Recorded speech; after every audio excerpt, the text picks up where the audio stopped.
My wife, Judy, had been after me for weeks to varnish the wooden toilet seat. I finally got around to doing it one afternoon while she was out. After finishing, I left to run an errand before she got home. A little later, Judy came in, got undressed to take a shower, and, before stepping in, sat down on the toilet. A second later, she discovered the problem. The not quite dry varnish had glued her firmly to the seat. I got home just in time to hear her yelling for help. We pushed, we pulled, nothing. She was stuck solid. At last, in desperation, I unbolted the entire toilet seat. Judy wrapped herself in a sheet, seat still attached, and I drove her to the emergency room. The doctor got her positioned so he could examine the situation. Just imagine the scene. Trying to ease the embarrassment, Judy said, "Well, doctor, I'll bet you've never seen anything like this before." The doctor smiled and said, "Actually, ma'am, I've seen plenty of them. I've just never seen one mounted and framed." Harold staggered home very late after another evening out with his old fishing buddy, Earl. He quietly slipped off his shoes to avoid waking his wife, Martha, and tiptoed toward the stairs leading to their bedroom. Unfortunately, he misjudged the bottom step, grabbed the banister to steady himself, and swung right around, landing square on his backside. Now, Harold had a little to-go whiskey bottle tucked in each back pocket, and both shattered on impact. He bit his lip to keep from yelling as the glass cut him in a most uncomfortable place.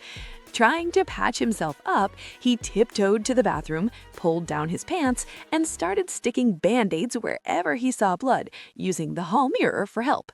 When he was done, he hid the empty box and crawled into bed, feeling pretty proud of his stealth. The next morning, Harold woke up with a pounding headache, a sore rear end, and Martha glaring at him from across the room. She said, "Harold, you were drunk again last night, weren't you?" He winced. "Now, what makes you say that, dear?" She folded her arms. "Well, let's see. The front door was wide open, there's broken glass all over the floor, a trail of blood through the hallway, and most of all," she paused for effect, "every single Band-Aid in the house is stuck to the hall mirror." A man walks into a bar on the top floor of a skyscraper and orders a cold beer. As he's sipping it, he suddenly watches the guy next to him stroll over to the window and jump right out. Good grief! Did you see that? That man just jumped out the window. The bartender doesn't even blink. Shaken, the man takes another sip. A minute later, the same guy walks back in, sits down, orders another drink, finishes it, and jumps out the window again. The man shouts, "Are you kidding me? He did it again!" Still, the bartender says nothing. The guy comes back into the bar and orders another drink. Finally, the man asks, "On earth are you surviving those jumps?" The guy grins and says, "Oh, it's this special drink. If you finish it fast enough, you can float." Excited, the man orders the same floaty drink, chugs it, runs to the window, jumps out, and splat, straight onto the sidewalk. The bartender sighs and says, Superman, you're a real jerk when you've been drinking." A woman in a hot air balloon realizes she's lost, so she lowers her altitude and spots a man standing below. She calls down, "Excuse me, can you help me? I promised a friend I'd meet him an hour ago, but I have no idea where I am." The man looks up and replies, "You're in a hot air balloon hovering about 30 feet above the ground. You're between 40 and 41 degrees north latitude and between 59 and 60 degrees west longitude." The woman says, "You must be an engineer." "I am," he replies. "How did you know?" She says, "Because everything you told me is technically correct, but completely useless. I still have no clue where I am, you haven't helped me at all, and now I'm even later than before." The man smiles and says, "You must be in management." She replies, "I am. How'd you guess?" He says, "Because you don't know where you're going. You got where you are because of a whole lot of hot air. You made a promise you have no idea how to keep, and now you expect the people below you to fix your problems. And somehow, when nothing changes, it ends up being my fault." We've all had trouble with our pets, but I don't think anyone can top this one. I hate calling in sick to work. Even when I have a perfectly good reason, I always feel like my boss assumes I'm lying. Well, recently I did have a real reason, but it was so humiliating, I lied anyway. I told them I'd injured my head and I hoped to be in the next day. The real story started because my wife insisted we adopt a cute little kitten. At first, everything was fine. Then, one morning while I was taking my shower, I heard my wife call from the kitchen, "Honey, the garbage disposer is dead again. Can you reset it?" I said, "You know where the button is. Reset it yourself." She said, "But I'm scared. What if it turns on and sucks me in?" There was a long pause, then, "Please, it'll only take a second." So I stepped out of the shower dripping wet and completely naked, hoping she'd notice my silent protest. Grumbling, I knelt down and stuck my head under the sink to push the reset button.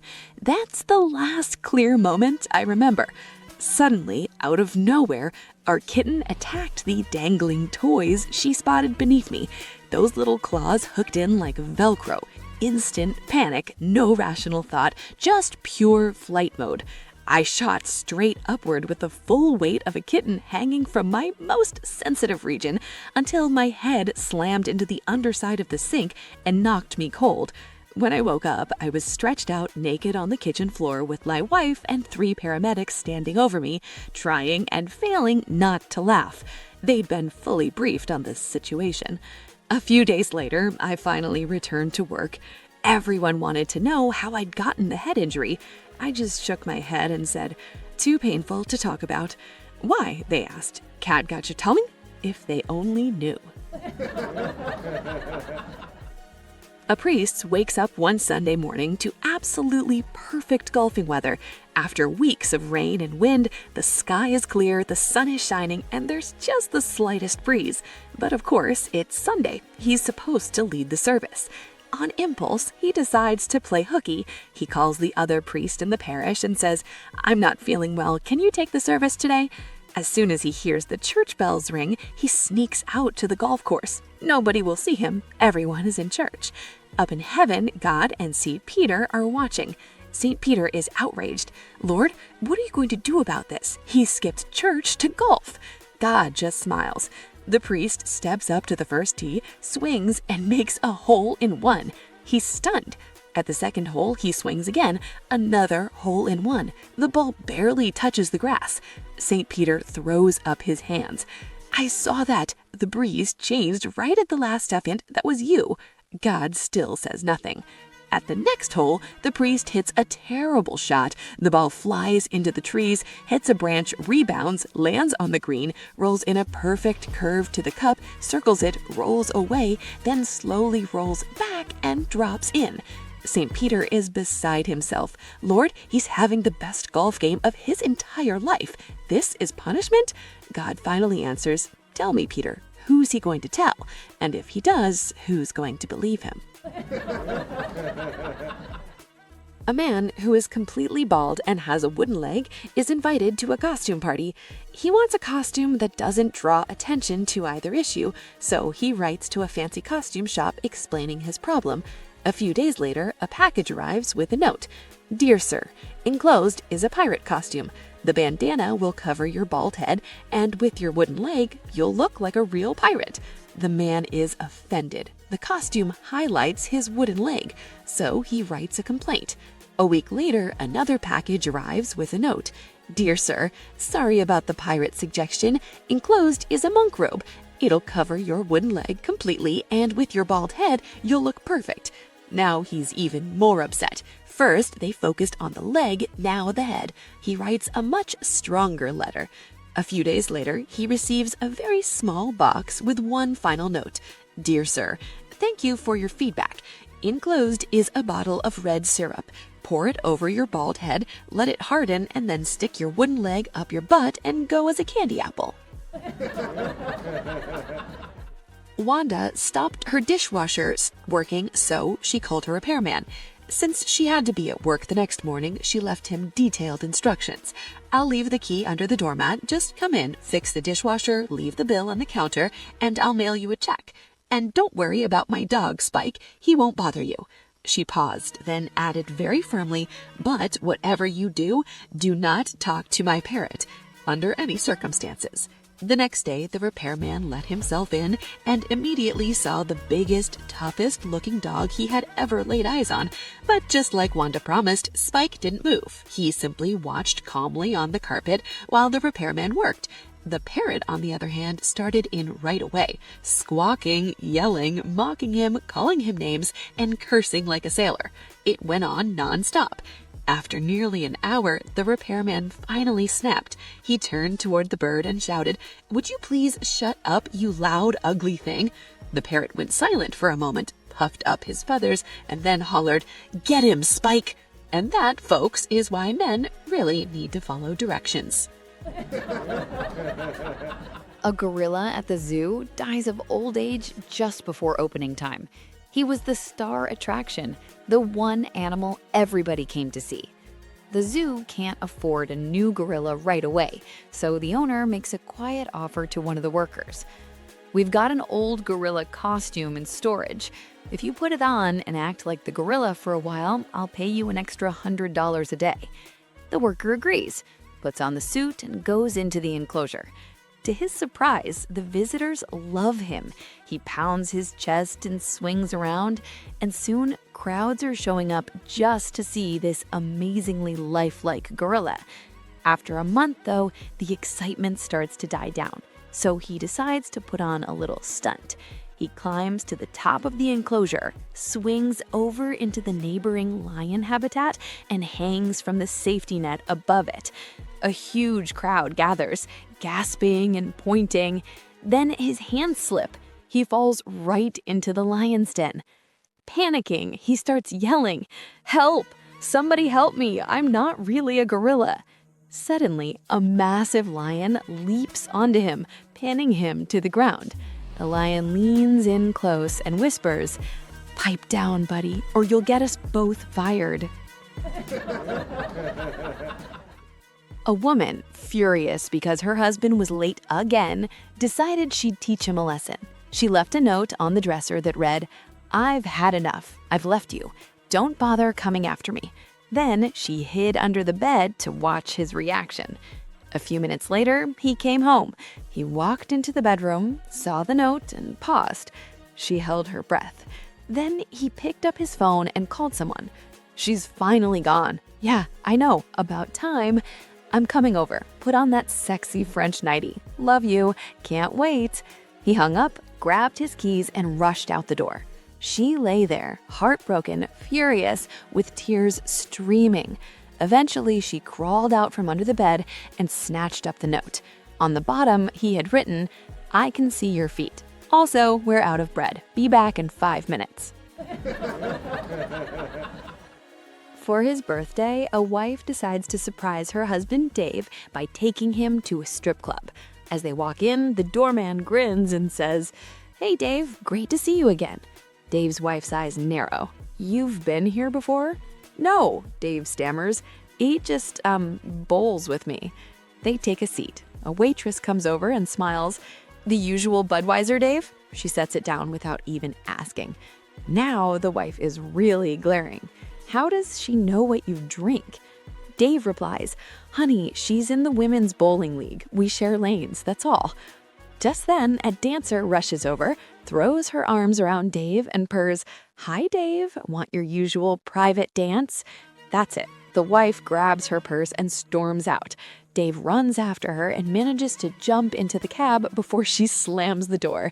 She is furious, shouting at the top of her lungs, refusing to listen to a word he says. Finally, the cab driver glances back and says, "Wow, Dave, you sure picked a feisty one tonight."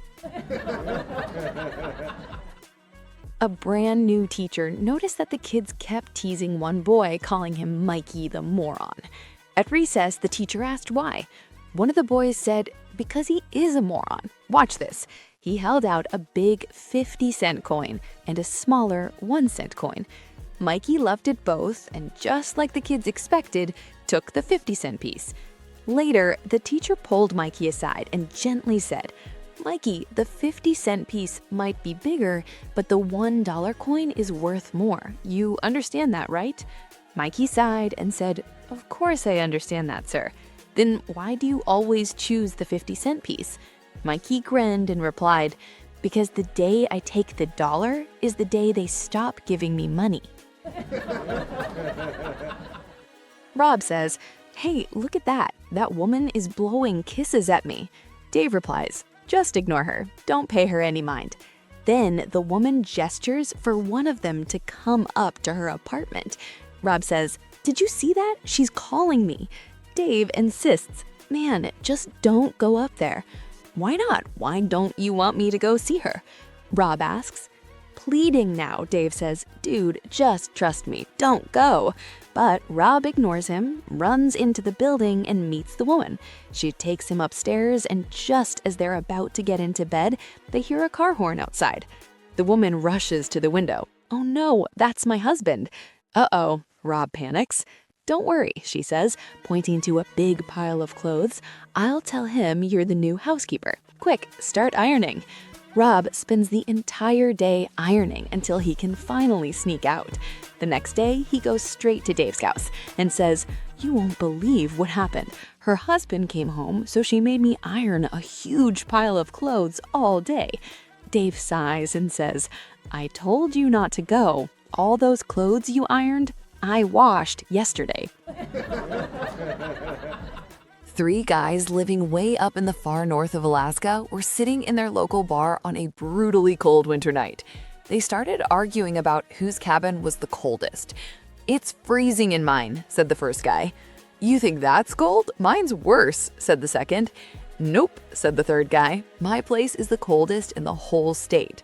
To settle it, they decided to check each cabin. They went to the first guy's cabin. He said, "Watch this," and tossed a cup of water into the air. It froze solid before it hit the ground. "Pretty cool," the others admitted, "but mine's still colder." Next, they went to the second cabin. He took a deep breath and exhaled. His breath froze into a little chunk and fell to the floor. "Okay, that's colder," the first guy said, but the third guy still claimed victory. Finally, they reached the third guy's cabin. "All right," he said, "watch this." He went into the bedroom, pulled back the blankets, and took out a little frozen ball of ice. He set it on a spoon, held a match under it, and warmed it gently. As soon as it thawed just enough, it went like this. Fart! He won. An old man purchased a well from a clever trickster. The very next day, the trickster stopped the old man on the road and said with a sly grin, "I sold you the well, but not the water in it. If you want to use the water, you'll have to pay me." The old man paused, sizing him up, then calmly replied, "Actually, I was just about to visit you to ask when you plan to remove your water. You see, if you leave it there, I'll have to start charging you rent for using my well as storage." Sometimes trying to outsmart someone can backfire spectacularly. A guy walks into a bar looking absolutely miserable. The bartender asks, "Hey buddy, what's wrong?" The guy sighs and says, "I've got 2 horses and I can't tell them apart. I don't know if I'm mixing up feeding times or saddling the wrong one. It's driving me crazy." Trying to be helpful, the bartender says, "Well, why don't you shave the tail on one of them so you'll know which is which?" The guy brightens up. "That's a great idea, thanks." And he heads out. A few months later, he's back looking even worse than before. "What now?" the bartender asks. The guy says, "I shaved the tail, but it grew back, and now I'm right back where I started." The bartender thinks for a moment and tries to ignore the man's stupidity. "Okay, then shave the mane. That'll grow back slower." The guy nods, cheers up again, and leaves. A few months later, he returns, looking completely defeated. With tears in his eyes, he says, "I shaved the mane, and that grew back too." The bartender has had enough and can't believe how someone could be so clueless. He throws his towel down and shouts, "Why don't you just measure them? One might be taller than the other." The guy freezes, eyes wide, like he's just discovered fire. The next morning, he bursts through the bar's doors yelling the following: "It worked! It worked! I measured them, and the black horse is 2 inches taller than the white horse." A small, balding man storms into a bar and slams himself onto a stool. "Give me a double of your strongest whiskey," he growls. "I'm so mad I can't even see straight." The bartender notices he looks a little roughed up, but pours him a double anyway. The man throws it back in one gulp. "Another," he demands. The bartender pours it, but says, "Before I hand this over, why don't you tell me what's got you so worked up?" The man sighs deeply and begins, "Well, I was sitting in the bar next door when this gorgeous blonde strolls in and sits right beside me. I'm thinking, wow, this never happens to me. Next thing I know, she's got her hand in my lap, licking my ear and whispering if I'm interested. I could only nod yes. She grabs my hand and leads me out of the bar, down the street, into a nice hotel, and up to her room. As soon as the door shuts, she slips out of her dress. She wasn't wearing anything under it. I'm out of my clothes in 2 seconds flat and diving into bed. Suddenly, we hear keys in the door. The blonde gasps, "Oh no, it's my boyfriend. He must have lost his wrestling match tonight and he's going to be furious. Quick, hide." So I look in the closet, decide that's the first place he'll check. Look under the bed, same thing. Then I see the windows open, so I climb out and hang there by my fingertips. The bartender whistles. "Man, I can see how you'd be upset already." "Just wait," the man says. He busts in yelling, "Who've you been cheating with now?" She swears at no one. He tears the closet door off the hinges, thank God I didn't hide there, lifts up the bed and throws it across the room. Good thing I wasn't under it. I hear him say, "What's that by the window?"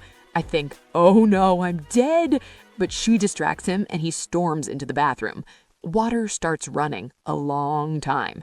I'm thinking maybe he's calming down when suddenly he dumps a whole pitcher of scalding hot water out the window, right on my head. The bartender winces. "Ouch, yeah, I'd be furious." "That wasn't what really got me," the man says.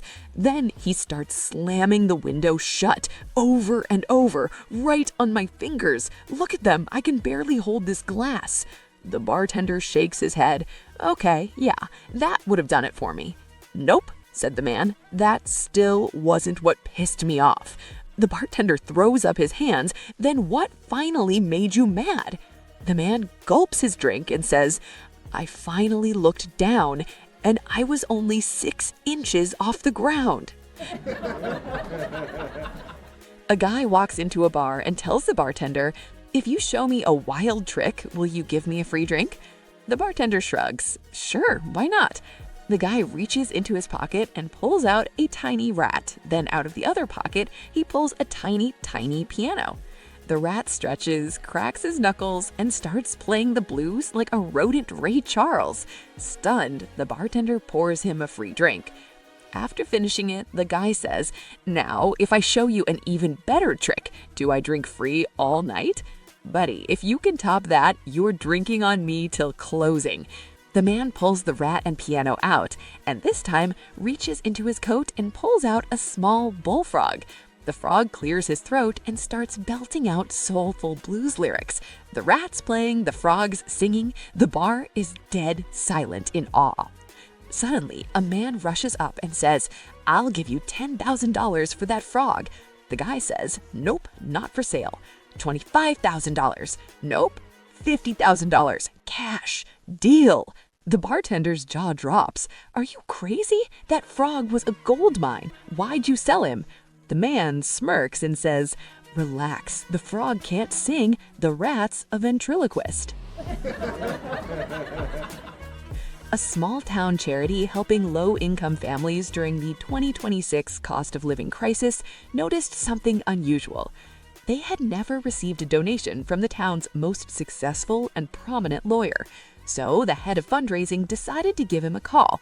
"Sir, our records show that with an annual income of over $500,000, you haven't donated a single cent to your local charity. Could you find it in your heart to give something to help struggling families in your community?" The lawyer paused for a moment, then spoke calmly. "Did your research also show that my mother is dying from a long illness and that her medical bills are thousands of dollars more than she earns in a year?" The caller stumbled. No, sir, I did not." The lawyer continued. "And did it show that my brother is a severely disabled veteran, blind and confined to a wheelchair?" The charity representative, now feeling ashamed, started to apologize. "And did it show," the lawyer pressed on, "that my sister's husband was killed in a car accident, leaving her broke with 6 children to raise alone?" The charity representative was completely floored. I had no idea, sir," he said quietly. The lawyer replied, "Well, then..." 3 high, wide, and handsome Texan men got married. The first one married a girl from Alabama. When they got home from their honeymoon, he laid down the law. "Here in Texas, our women are expected to do the dishes, clean the house, and have a nourishing, home-cooked meal ready when their man gets home." The first day, he didn't see anything done. The second day, he came home to a spotless house and a beautiful meal waiting on the table. The second man married a girl from Kentucky. He gave her the very same speech about how things are done in Texas. The first day, nothing. The second day, still nothing. But on the third day, he came home to a clean house and a delicious home-cooked meal on the table. The third man married a girl from the Bronx. He gave her the exact same speech. The first day, he didn't see anything. The second day, he didn't see anything. The third day, still nothing. But on the fourth day, he could see a little out of his left eye, and his arm had healed enough for him to load the dishwasher and grab the broom. A glamorous woman in her 50s, noticing her looks fading with the years, decided to visit a top plastic surgeon for a facelift.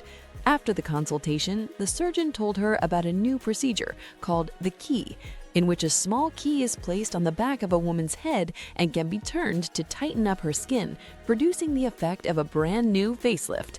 Of course, upon hearing this, the woman wanted the key. The procedure was a great success. Over the following years, the woman tightened the key and the effects were wonderful. Her face remained young-looking and vibrant. However, after 15 years, the woman returned to the surgeon with 2 problems. She tells the surgeon, "For all these years, everything has been working just fine. I've had to turn the key every so often, and I've always loved the results. But now I've developed 2 annoying problems. First, I have these terrible bags under my eyes, and the key won't get rid of them." The doctor looked at her closely and said, "Those aren't bags. Those are your breasts." "Oh," she said. "No point asking about the hairy chest, then, I suppose." A teenage boy and his father were on their very first trip to America from their small hometown in Mexico. While exploring a shopping mall, they were amazed by almost everything, but especially by 2 shiny silver doors that would slide apart and then close again. The boy asked, "Father, what is this?" The father replied, having never seen an elevator, "Son, I have never seen anything like this in my life. I have no idea what it is." As they watched in fascination, an older lady in a wheelchair rolled up to the doors and pressed a button. The doors opened. She went inside and the doors closed behind her. The father and son stared as the numbers above the doors began to light up, going higher and higher. After a moment, the numbers began lighting up in reverse order. Finally, the doors opened again, and out stepped an absolutely stunning young blonde woman. The father, without taking his eyes off her, leaned toward his son and whispered, "Quick, go get your mother!" 2 hunting buddies in Arkansas are taking a stroll through the woods when they come across an old broken-down well. Curious, they peer down into it. However, it's so deep and dark they can't see the bottom. Wanting to know how deep it is, one of them tosses a small pebble down. They wait and wait, but hear nothing. Next, they scour the ground and find a decent-sized rock. They haul it to the edge and toss that in. They wait again. Still nothing. Looking around some more, they spot an old engine block lying nearby. Struggling together, they push the heavy thing to the edge and tip it in. They wait. Down it flies. Suddenly, splash! A loud crash echoes from below. Just as they're about to leave, a goat comes racing past them at full speed and dives straight down into the well. The hunters stare at each other in shock, not quite believing what they just saw. A couple of minutes later, a farmer strolls by looking puzzled. "Excuse me, Phyllis," the farmer asks. "You wouldn't happen to have seen a goat around here, would you? My old Billy seems to have gone missing." One of the hunters replies, "Sir, your goat's crazy. It just ran by us and jumped right into that well." The farmer shakes his head and says, "No, that's impossible. I tied Billy to an old engine block."